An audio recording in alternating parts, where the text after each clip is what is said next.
வணக்கம் திரைக்கதை ஆர்வலர்களே, சினிமா ரசிகர்களே.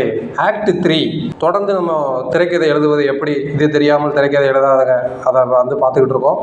கதையின் 3வது அத்தியாயம் கிளைமேக்ஸையும் ரிசொல்யூஷனையும் அதில் தான் நடக்கிறது. ஆக்ட் 3 இதில் வெறும் முடிவு அல்ல, கதையின் பரிமாணம். இப்போ முதல்வன் படத்துலையும் துப்பாக்கி படத்துலையும் இதை எப்படி எழுதியிருக்காங்க அப்படின்னு பார்க்க போகிறோம். ஆக்ட் 3 என்பது கதையின் முடிவு பகுதி. ஹீரோவின் கான்ஃப்ளிக்ட் தீரும் நேரம். ஹீரோவுக்கு ஃபைனல் டெஸ்ட்டை எதிர்கொள்கிறார். இதில் அவருக்கு ஒரு ஐடியா கிடைக்கிது. இந்த ஐடியாவை வச்சு தான் அவர் வில்லனையோ இல்லை அவர் மாட்டிக்கிட்டு இருக்க சூழ்நிலையில் இருந்தோ தப்பிக்க போகிறாரு. இதுக்கப்புறம் கிளைமேக்ஸை முடித்து படத்தில் சுபம் போட்டு எல்லோரும் சிரிக்கிற மாதிரி படம் பண்ணிட்டோம்னா நம்ம கண்டிப்பாக ஜெயிச்சிடலாம். முதல்வன் படத்தில் ஹீரோவுக்கு நேரடியாக அரசியலுக்கு வர முடிவு பண்ணுறாரு. அதுக்கப்புறம் அங்கே முதல்வர் கூட பயங்கரமாக சண்டை போட்டு இவர் ஒரு பொசிஷனுக்கு வந்துடுறாரு. இப்போ தான் ஆக்ட் 3 இங்கே எப்படி வேலை செய்யுதுன்னு பார்த்தீங்கன்னா, ஒரு பாம்பு வச்சு முதல்வர் புகழேந்தியோட அம்மா அப்பாவை ரகுவரன் வில்லன் கொலை பண்ணிடுறாரு. அதனால் என்ன நடக்குது, நம்ம முதல்வர் இவனை எப்படியாவது பழி வாங்கணுமென்னு தன்னோட ஆஃபீஸ்க்கே வர வைக்கிறாரு.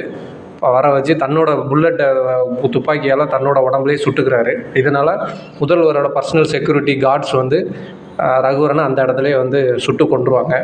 இதில் ஒரு இம்பார்ட்டண்டான ப்ளே அவர் சங்கர் சார் பண்ணியிருப்பார். என்னென்னு பார்த்தீங்கன்னா, ஹீரோவோட மடியிலேயே வில்லன் சாவுற தருணத்தில் முக்கியமான ஒரு டயலாக் வச்சுருப்பார். என்னென்னு பார்த்தீங்கன்னா, that was a good interview. அது ஒரு நல்ல இன்டர்வியூ, அந்த இதனால தான் இவ்வளோ புகழும் பேரும் உனக்கு கிடச்சிது அப்படிங்கிற மாதிரி ஒரு விஷயத்த பண்ணியிருப்பாங்க. இதுக்கப்புறம் கிளைமேக்ஸ் படம் முடிஞ்சது, எல்லோரும் ஹாப்பியாக போனாங்க. இந்த மாதிரி கிளைமேக்ஸ் இதுக்கு தான் ஆக்ட் 3 நமக்கு உதவுது. இந்த இடத்துல இந்த கதையில் இந்த பாயிண்டில் திரைக்கதையில் இதெல்லாம் நம்ம ஒரு ஐடியா, ஒரு உதவி ஹீரோவுக்கு எங்கேயோ இருந்து கிடைக்கிது. அதை வச்சு அவன் வில்லனை இந்த சூழ்நிலையிலேருந்து தப்பிக்கிறான். இதை தான் நம்ம உருவாக்கணும் ஆக்ட் 3ல். இப்போ இன்னொரு எக்ஸாம்பிளாக ஏஆர் முருகதாஸ் நம்ம தளபதி விஜய் நடித்த துப்பாக்கி படத்தில் பார்க்கலாம். துப்பாக்கியோட ஆக்ட் 3 என்னன்னு பார்த்தீங்கன்னா, இவரே எல்லா இடத்துலையும் போய் பாம்பு வைப்பார். நம்ம விஜய் சாரே போய் எல்லா இடத்துலையும் பாம்பு வைப்பார். இது மூலயமா ஸ்லீப்பர் செல் இராணுவத்துக்குள்ளே நுழைஞ்சிருவாங்க அப்படின்னு சொல்லி ஒரு லாக் வச்சுருவான். அதுக்கப்புறம் நம்ம ஆர்மியில் வேலை பார்த்தவங்க, கை கால் ஊனமானவங்க, இவங்களெல்லாம் வச்சு அந்த பிளானை தளபதி தனியாக போயிட்டு நம்ம விஜய் சார் காலி பண்ணுவார். இதுதான் ஆக்ட் 3. இந்த இடத்த நம்ம பெர்ஃபெக்டாக உருவாக்கணும். ஆல் இஸ் லாஸ்ட் அப்படிங்கிறது இந்த இடத்துல வரும். அதாவது ஹீரோ எல்லாத்தையும் இழந்துட்டான், இப்போ என்னடா பண்ண போகிறான் அப்படின்னு சொல்லி நம்ம ஒரு எதிர்பார்ப்பை அந்த இடத்துல க்ரியேட் பண்ணணும்.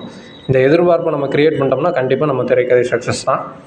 மேலும் இது போன்ற திரைக்கதை சம்மந்தமான தகவலுக்கு நம்ம சேனலை சப்ஸ்கிரைப் பண்ணுங்கள். நன்றி, வணக்கம்.